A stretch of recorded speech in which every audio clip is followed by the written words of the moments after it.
Okay, I'm not a photographer or anything like that. I have got this thing rigged up, taped, rubber band, and everything else so that I can video this. Because I want everybody to know and see that I'm doing this myself. First, remove said dead bird.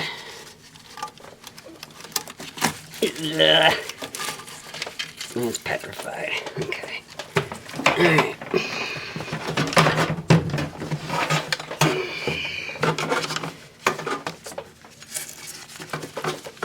I'm gonna vacuum all this out because it's a freaking disaster.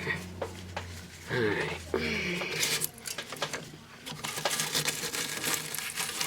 This is gonna make more mess than it has to be. So I'm just gonna vacuum it and get his head out of there. Oh. Yep, that was a head. I won't be too graphic to show that crap, but... Alright. I have to try and finagle and wiggle my vacuum around in here. It's not got a good head for doing this. Make sure I got all my bolts and stuff out of the way. Alright, I'll be back as soon as I'm done cleaning this up. Okay, after sanding and vacuuming and cleaning and scrubbing and sanding, I'm not real comfortable with some of this. Just, I can't get a power sander in there. I can't get anything small enough in there. I'm not going to bulk around some big sander and put it in there. I don't want to mess up any of these wires and things I got tagged and marked. Anyhow, so my plan now, since my new inducer motor didn't show up yesterday, has not yet showed up today, I was playing with the old motor yesterday and it started to spin just fine. I don't know what it did, but it unstuck. Now I'm told that that could just be a quick fix, last a week, maybe a month. But I'm going to go for it and put it back in. Put the old one back in. That being said, a gasket to do that is $30 for a little white gasket around here. So I'm using this crap because this is what the experts at the HVAC or whatever it is told me to use. And of course, you have to put the gasket on. You can't kick the furnace on and test the motor without the gasket because it's not going to get the charge it needs or whatever. I can't remember what the frick that's called, but I do have my voltage tester and everything upstairs, but I don't think I'm going to need it for this. Anyway, I think this is clean enough. I'm going to wipe it down with a wet rag and dry it.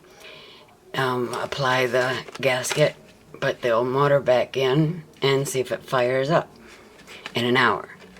I have to wait an hour for the gasket to seal. Anyways, if it doesn't fire up and things are not all good, I have to yank it back out, which means popping apart the gasket, which I don't know how that's going to happen. I don't have a clue what I'm doing because this is not my field. Anyhow, anyway, that's how things are going so far, but it looks pretty darn clean and nice. A little bit of rust in here, but this thing is solid. Everything is good. Had a lot of trouble getting all that dead bird stuff off the inside there. Had to sand it like crazy and vacuum the entire furnace out when I got all the sanding. Alright, so that's where I'm going to go next. I will videotape when I put the new one in. I mean, I'm not going to videotape putting the new one in. I'm going to videotape putting the old, hopefully repaired one back in, see if it fires up, see what I get, and go from there. Hopefully, if it doesn't work, hopefully it works. If it doesn't work, hopefully my new motor will be here today. And that's a whole job in itself, taking the motor and the wheel apart, and oh, that makes me very nervous. But here we go from here. Okay.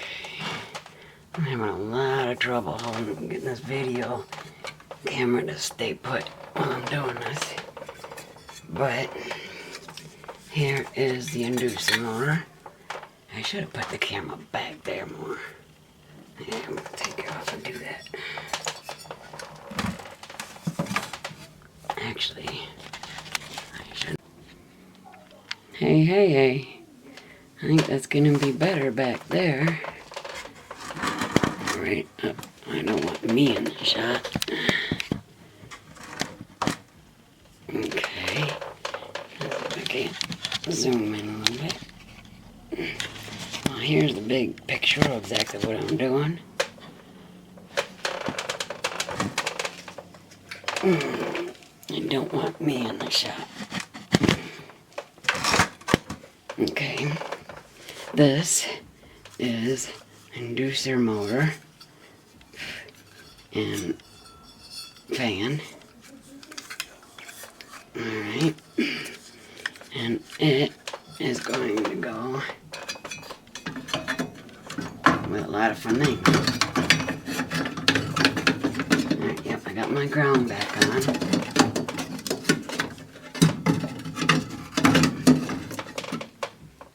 I'm gonna get my head in the way. Alright. It's gonna go right back here. As soon as I get the hose lined up. Where the hell are they? There we go. Yep, it's gonna go right back up here. I'm trying to get practice putting it in and out because once I put that gasket on, that liquid gasket, come on. Once I put the gasket, where's that stuff? Right here. The gasket maker. Once I put that on, I'm not going to be able to fiddle fart around with it. It takes an hour to set, but as you can see, the motor is completely unlocked. Oops, that's upside down. Ouch, damn, that was sharp. But the motor is completely unlocked. So whatever I did, and there's no noise to it. There's no grind, there's no drag, there's no lull, there's not a skip, nothing. It just looks really, really good. And I ain't gonna lie, I don't know what the hell I did. I was just jerking around with the dial and twisting and everything, and all of a sudden it just popped. It just didn't pop, but I mean it just cruised, took off. Alright, got my ground back on. It's all cleaned up. This is all sanded as good as I can get it. Cleaned out inside, nice and clean. It's all dry. So, liquid gasket, bolt it on, give it an hour or so to set, and then give it a whirl. Kick it on, see what happens. If I did it right, if I got any kind of luck left in me, I will have heat in about an hour and a half.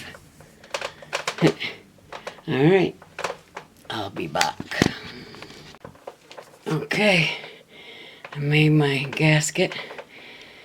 I don't know if it's thick enough, but there's a good chance I'm going to be popping this right back off if the motor doesn't whirl over for me. So now I have to put it in at finger tight.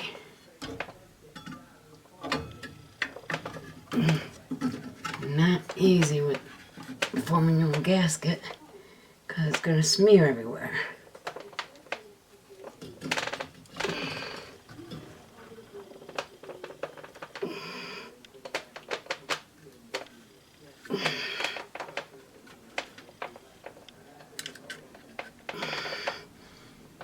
I'm going to kick this off because I got a feeling I'm going to be doing some cussing and pissing off. Alright, it's almost time.